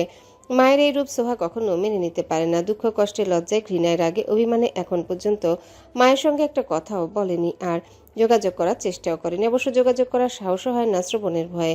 শ্রবণ কঠিন গলায় বলে দিয়েছে ও কোনোদিনও যেন ওর মায়ের সঙ্গে যোগাযোগ করার সাহসও না দেখায়। কিছুক্ষণ কাঁদার পর নিজেকে শান্ত করার চেষ্টা করে। ওর মায়ের জন্য শ্রবণের কাছ থেকে আরো বেশি কষ্ট পায়। ফ্রেশ হয়ে বেরিয়ে আসে ওয়াশরুম থেকে। শ্রবণ রুম অন্ধকার করে শুয়ে পড়েছে। বিষণ্ণ সুরে গাওয়া গান সোহার কানে ভেসে আসে। গান শেষ না করে শ্রবণ থেমে যায়, মৃদুস্বরে বলে, আসছিস না কেন? সোহা দ্রুত ওড়না দিয়ে হাত মুখ মুছে অনুমান করে অন্ধকার হাতে বিছানার কাছে এগিয়ে আসে। আস্তে ধীরে বিছানায় উঠে শুয়ে পড়ে নিজের জন্য বরাদ্দকৃত জায়গায়। শ্রবণ সোহার শরীর ঘেঁষে আসে। সোহাকে নিজের দিকে ফিরিয়ে ওর বুকে মুখ গুজে দেয়। হাত ধরে নিজের মাথায় রেখে মৃদুস্বরে বলে, ভাল লাগছে না, হাত বুলিয়ে দে। কথাগুলো বলে জড়িয়ে ধরে সোহাকে। সোহা চুলে হাত বুলিয়ে দিতে শুরু করে। 2 চোখ বেয়ে আবারও গড়িয়ে পড়ে পানি। চুলে হাত বুলাতে ডুকরে কেঁদে ওঠে। দ্রুত চেষ্টা করে কান্না বন্ধ করতে, কিন্তু পারছে না। বুকে মুখ গুজে রেখে ধমকে উঠে শ্রবণ কর্কশ গলায় বলে, কান্না বন্ধ করবি নাকি কানের নিচে খাবি একটা? এমনিতেই ভাল লাগছে না, মার খেতে না ছিলে চুপ কর। সোহা কান্না বন্ধ করার চেষ্টা করে নিজেকে স্বাভাবিক অবস্থায় ফিরিয়ে আনার জন্য। হাঁ করে লম্বা লম্বা শ্বাস নেয়। শ্রবণ হাতের বাঁধন শক্ত করে। সোহার হৃদস্পন্দনের অস্বাভাবিক শব্দ স্পষ্ট শুনতে পাচ্ছে। ক্লাস শেষ করে শ্রবণের কাছে যাওয়ার জন্য সেদিকে এগিয়ে যাচ্ছে সোহা। হঠাৎ কারো মুখে নিজের নাম শুনে স্থির হয়ে দাঁড়িয়ে যায়। কণ্ঠস্বর অতি পরিচিত। ঘুরে তাকায় পেছনে। এতগুলো দিন পরে নিজের মাকে দেখে বুকের ভেতরটা হু হু করে ওঠে। অভিমানে মুখ ফিরিয়ে নিয়ে হাঁটা শুরু করে। আবার রিতা বলে, সোহা, ওই ভদ্র মহিলা তো তোমাকে ডাকছে। সোহা কথা বলে না। অনিমা চৌধুরী দ্রুত পায়ে এগিয়ে আসতে আসতে বলেন, সোহা দাঁড়া। সোহা দাঁড়ায় না। অনিমা চৌধুরী এক প্রকার দৌড়ে এগিয়ে আসেন সোহার কাছে, সোহার হাত টেনে ধরে দাঁড় করান। কি হয়েছে তোর? ডাকছিস শুনছিস না কেন? সোহা নিজের হাত ছাড়িয়ে নেওয়ার চেষ্টা করে বলে, হাত ছাড়ো আমার। এভাবে কথা বলছিস কেন? হাত ছাড়ো, ছবে না একদম তুমি আমায়। সোহা, কি হয়েছে? বেঁচে আছি নাকি মরে গেছি সেটাই দেখতে এসেছো? বেঁচে আছি আর খুব ভালো আছি। হাত ছাড়ো আমার, আর কোনোদিনও আসবে না আমার সামনে। তোমাকে দেখে আমার নিজের প্রতি ঘৃণা হচ্ছে।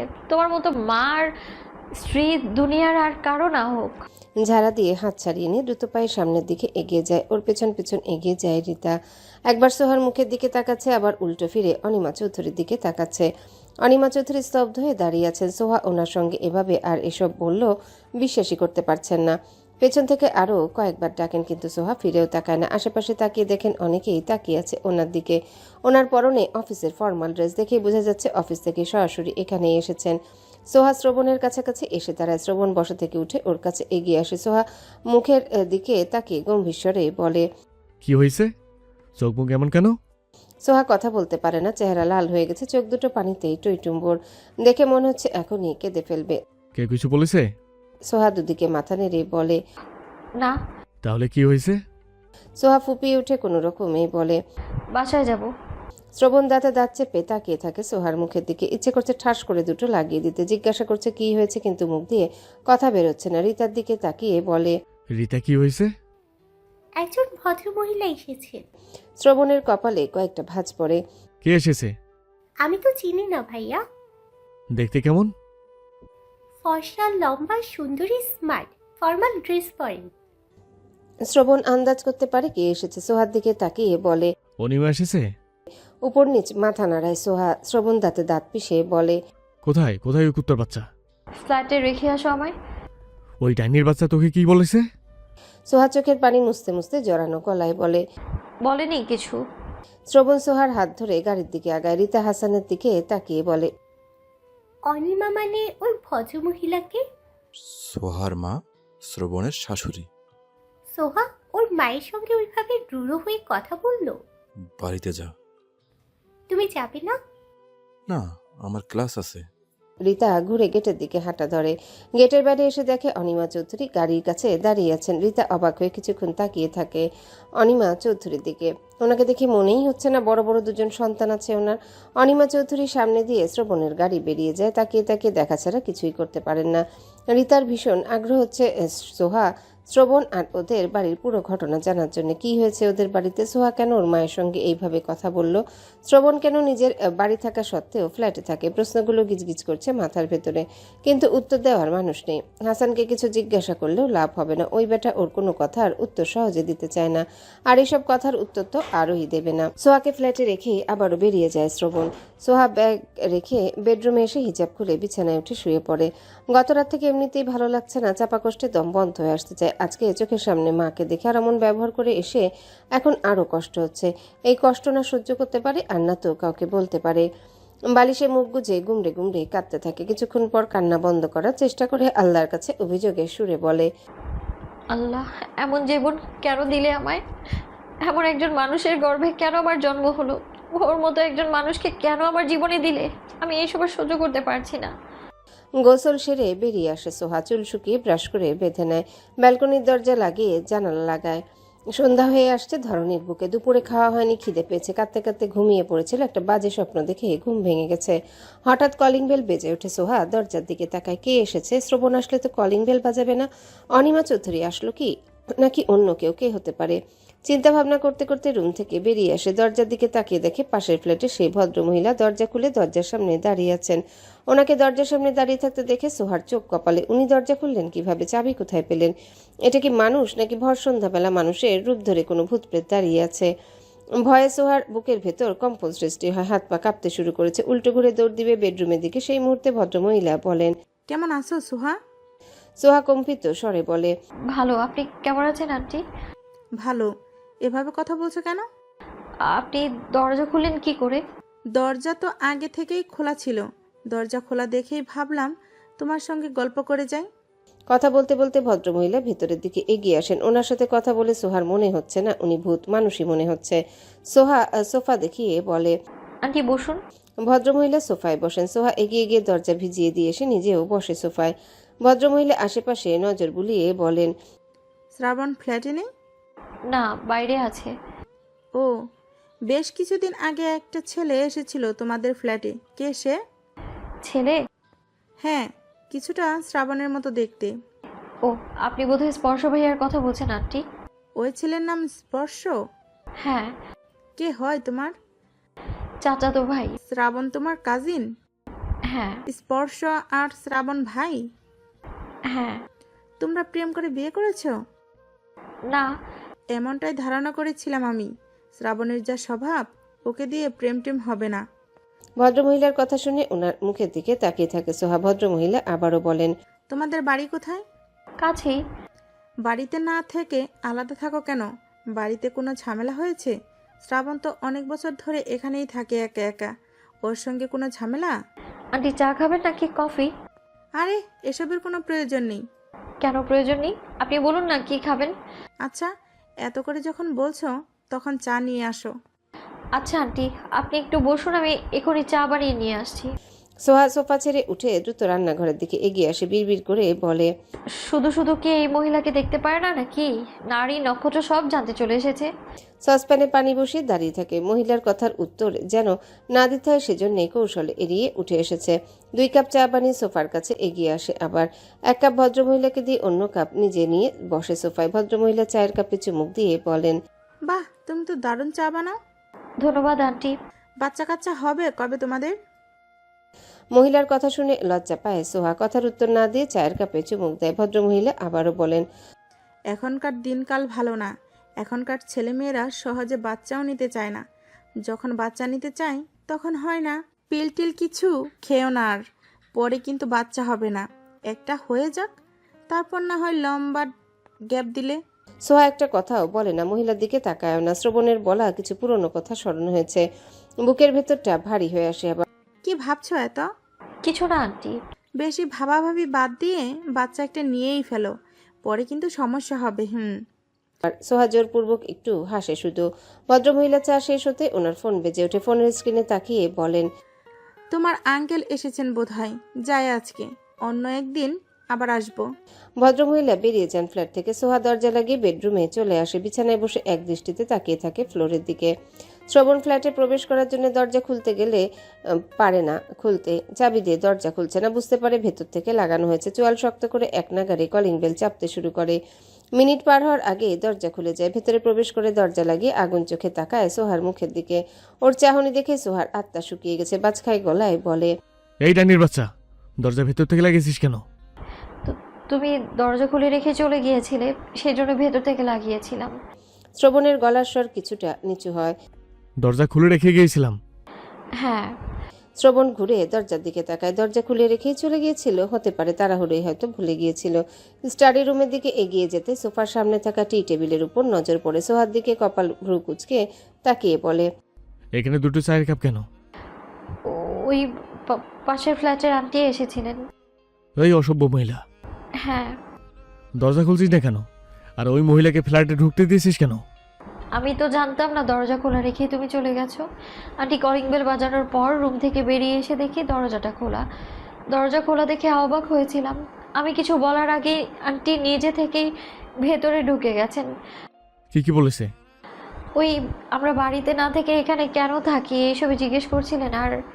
আর কি? সোহা হাত কসলাতে শুরু করে। শ্রবণের ধমকে নিচের দিকে দৃষ্টি রেখে বলে, আর বলছিলেন দ্রুত বাচ্চা নিতে, পরে নাকি হবে না, সমস্যা হবে। তুই কি বলেছিস? কিছু বলিনি। শ্রবণ চিবিয়ে চিবিয়ে বলে, কেন? বাচ্চা নেওয়ার শখ জেগেছে? সোহা দ্রুত দুদিকে মাথা নেড়ে বলে, না। কি বলেছিলাম মনে আছে? হ্যাঁ। বল কি বলেছিলাম? সোহা নিচের দিকে দৃষ্টি রেখে বলে, আমাদের কোনোদিনও বাচ্চা হবে না। হ্যাঁ, আমার কথা নচ্চর হলে তোর খবর আছে। হ্যালো বন্ধুরা, পরবর্তী পার্ট খুব তাড়াতাড়ি আসবে, তো সবাই অপেক্ষায় থাকো। আর চ্যানেলটি যারা এখনো সাবস্ক্রাইব করোনি তারা পরবর্তী পার্ট দেখার জন্য চ্যানেলটি সাবস্ক্রাইব করে রেখো। ধন্যবাদ সবাইকে, আমাদের সাথেই থেকো।